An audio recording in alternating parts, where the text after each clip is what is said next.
Yes, Beta. Good morning. Good afternoon, sorry. Good afternoon to all.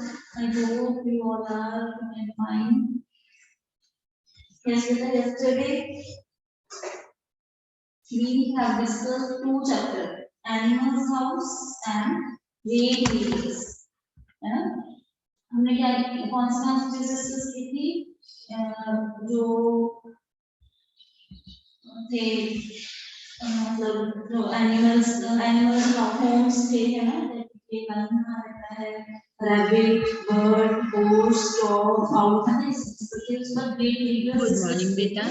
जैसे कि yes, तो कल हमने चैप्टर नंबर 10 रिवीजन के लिए स्टार्ट किया था फिजिकल एजुकेशन का। ओके, तो अभी आगे स्टार्ट करते हैं उससे। चैप्टर का नेम क्या था? Training and doping in sports. सबसे पहले इसमें हमने मीनिंग स्टडी किया था कि ट्रेनिंग का मीनिंग क्या होता है।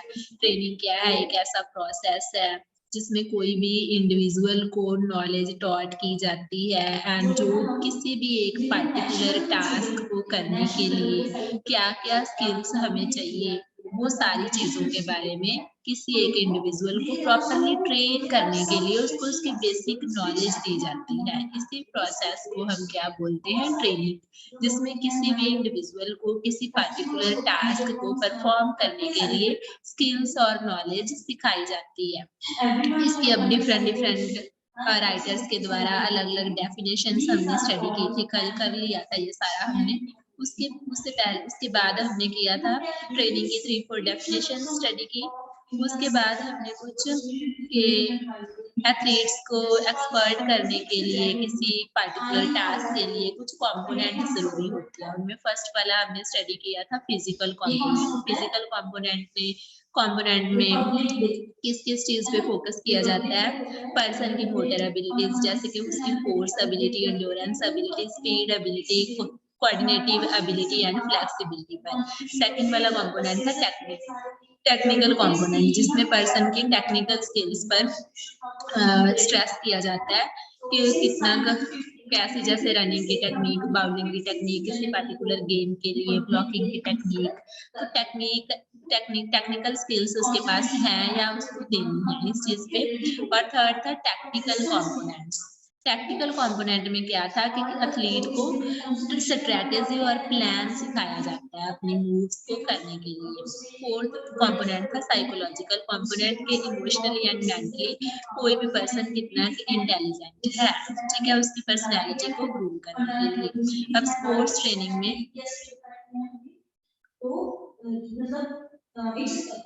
उसके बाद नेक्स्ट हमने स्टडी किया था कैसे हमारे इंडियंस हैं हमें अपनी खुद की सरकार बनाने के लिए जो उसके ऊपर रूल्स हैं उसके।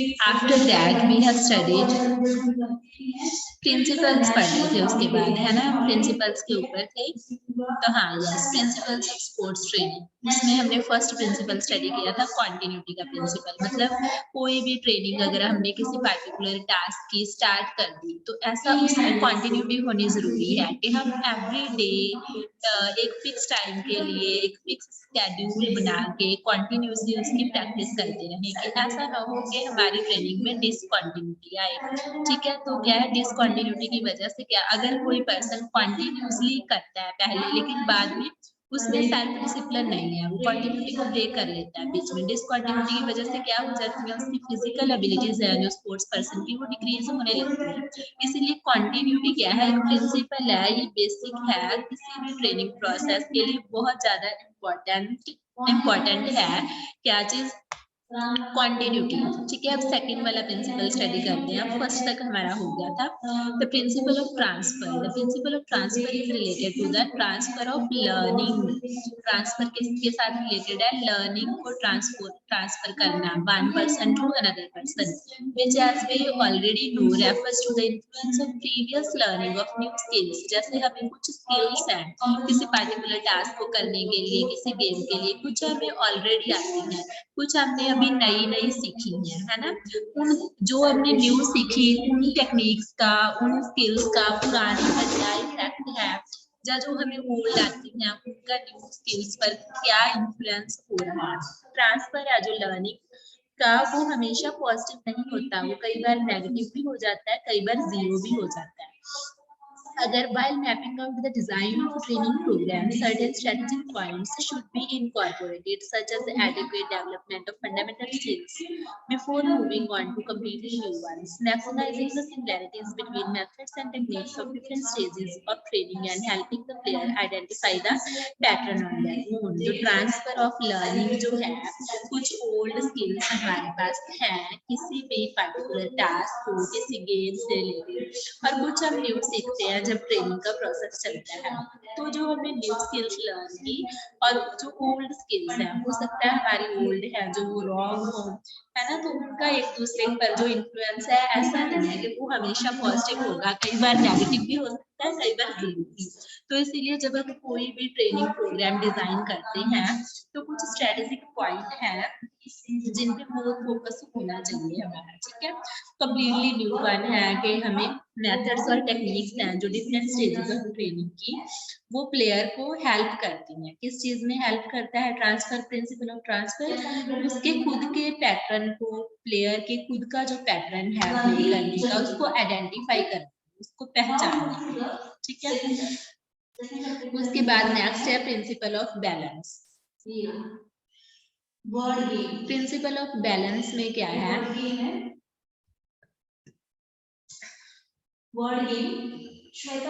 प्रिंसिपल ऑफ बैलेंस को रीड करते हैं। देखो, sports training should be executed eight appropriate levels of intensity and proportion of training which includes diet। जो प्रिंसिपल है बैलेंस का, sports training should be executed eight appropriate levels of intensity and proportion of training which includes diet, lifestyle habits and physical activity. Extremes like crash dieting, exercising beyond the capacity of one's physical strength for instance are harmful. तो क्या है, balance होना जरूरी है किस चीज में, हमारी डाइट में, ट्रेनिंग के प्रपोर्शन में, कि ऐसा ना हो हम अपनी बॉडी की फिटनेस को ध्यान में ही ना रखें, हम अपनी बॉडी की स्ट्रेंथ से ज्यादा उसकी उतनी कैपेसिटी हो ना हमारी, लेकिन हम बहुत ज्यादा एक्सरसाइज कर लें, बहुत ज्यादा डाइटिंग कर लें, है ना, या फिर बहुत ज्यादा डाइट ले लें, तो ये सारी चीजें क्या है, हार्मफुल हो सकती है। तो बैलेंस होना जरूरी है हमारी डाइट में भी और हमारी ट्रेनिंग में भी। हाँ, हम डेली कितना ही फिजिकल एक्टिविटी कर सकते हैं, लाइफस्टाइल जो हैबिट्स है उनमें हमारा बैलेंस होना जरूरी है कि हम अगर अपनी खुद की कैपेसिटी से, अपनी फिजिकल स्ट्रेंथ की कैपेसिटी से ज्यादा एक्सरसाइज करेंगे तो वो हमारी बॉडी के लिए क्या होगा, हार्मफुल होगा। अगर हम डाइट ज्यादा ले लेंगे वो भी हार्मफुल है, अगर हम डाइट कम लेंगे वो भी क्या है, हार्मफुल है। तो इसीलिए प्रिंसिपल ऑफ बैलेंस भी क्या है, बहुत इंपॉर्टेंट है। नेक्स्ट प्रिंसिपल है principle of overload. It states that the load on the body during training should be above the normal range of load of the player. ये क्या स्टेट करता है कि बॉडी के ऊपर जो लोड है जब ट्रेनिंग हम कर रहे हैं वो जो प्लेयर के ऊपर जो नॉर्मल लोड होता है उससे ज्यादा होना चाहिए। This enhances the performance of sports persons as they have to work harder to adapt to new challenges, expanding their limitations.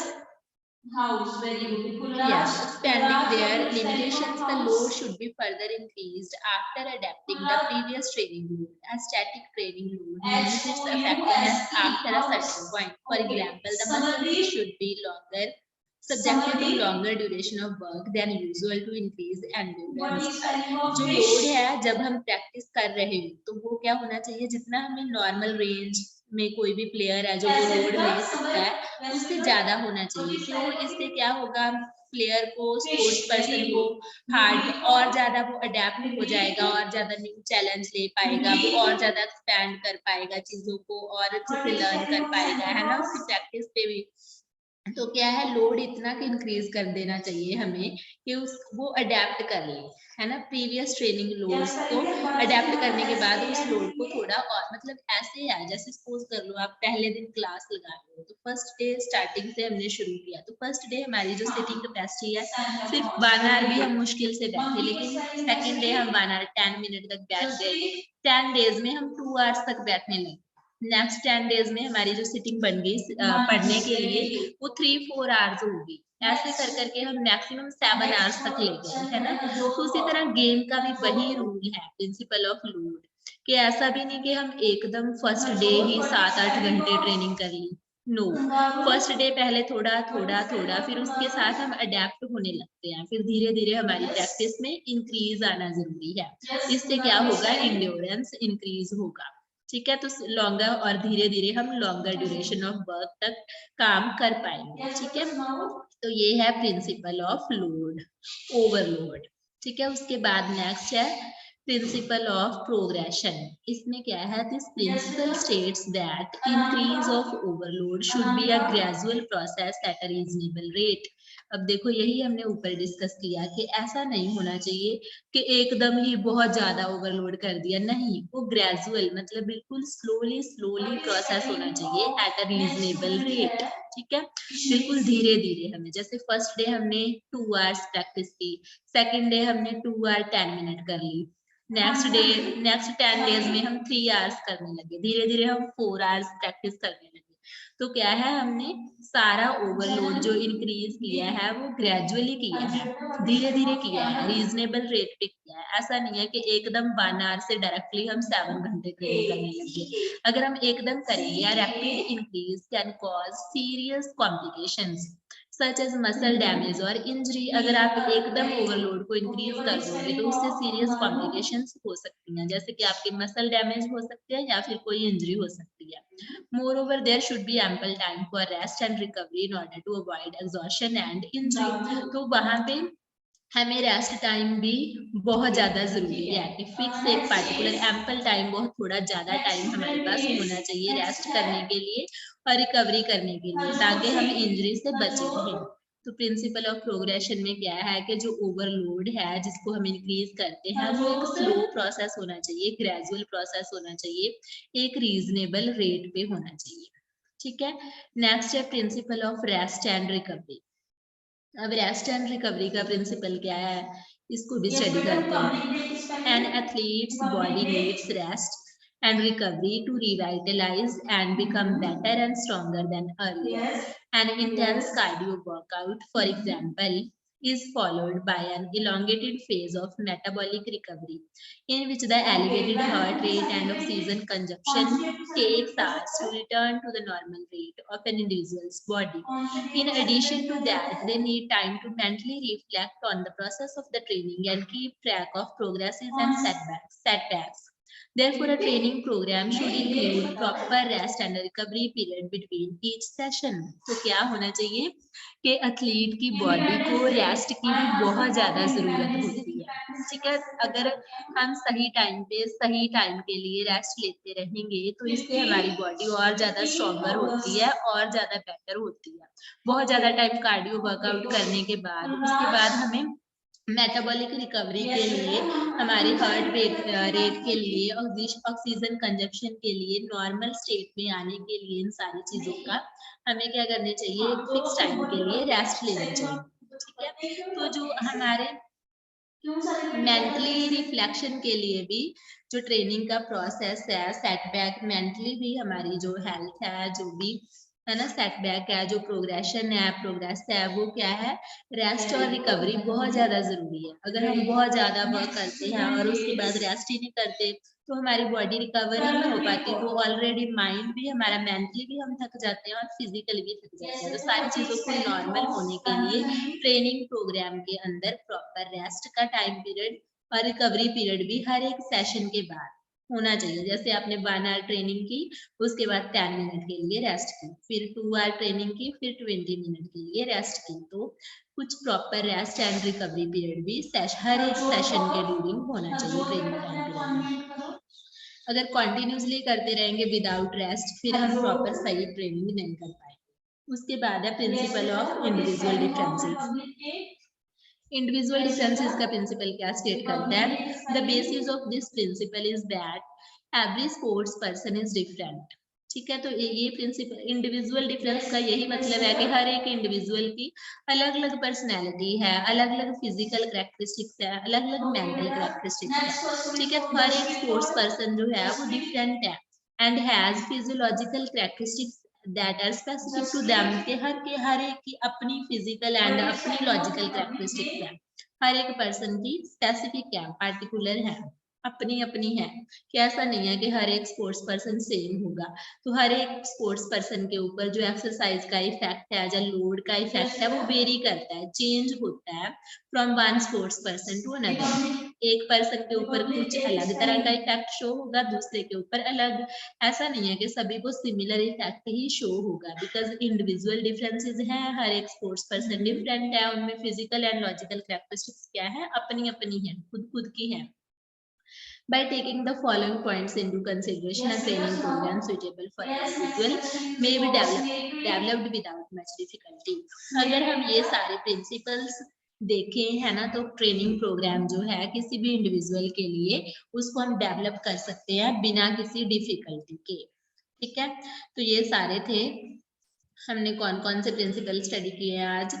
Principle of, first पे हमने स्टडी किया था प्रिंसिपल ऑफ कॉन्टिन्यूटी।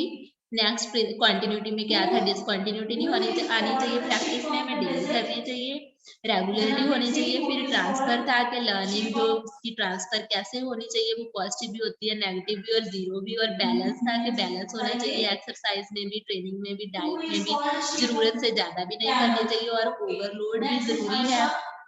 लेकिन जो ओवरलोड है उसका, उसके बाद प्रिंसिपल ऑफ प्रोग्रेशन स्टडी किया कि वो भी ग्रेजुअल प्रोसेस होना चाहिए, कि धीरे धीरे रीजनेबल रेट पे हमें इंक्रीज करना चाहिए। ओवरलोड ऐसे नहीं है कि रैपिडली इंक्रीज कर दे, इससे सीरियस इंजरी हो सकती है। उसके बाद principle of rest and recovery, कि रेस्ट और रिकवरी भी ईच सेशन के बाद प्रॉपर रेस्ट पीरियड भी होना चाहिए। उसके बाद इंडिविजुअल डिफरेंसेस है, ठीक है, कि हर एक स्पोर्ट्स पर्सन के ऊपर जो एक्सरसाइज का इफेक्ट और लोड का जो इफेक्ट है वो वेरी करता है अलग अलग पर्सन के लिए। उसके बाद देखिए कुछ पॉइंट्स हैं।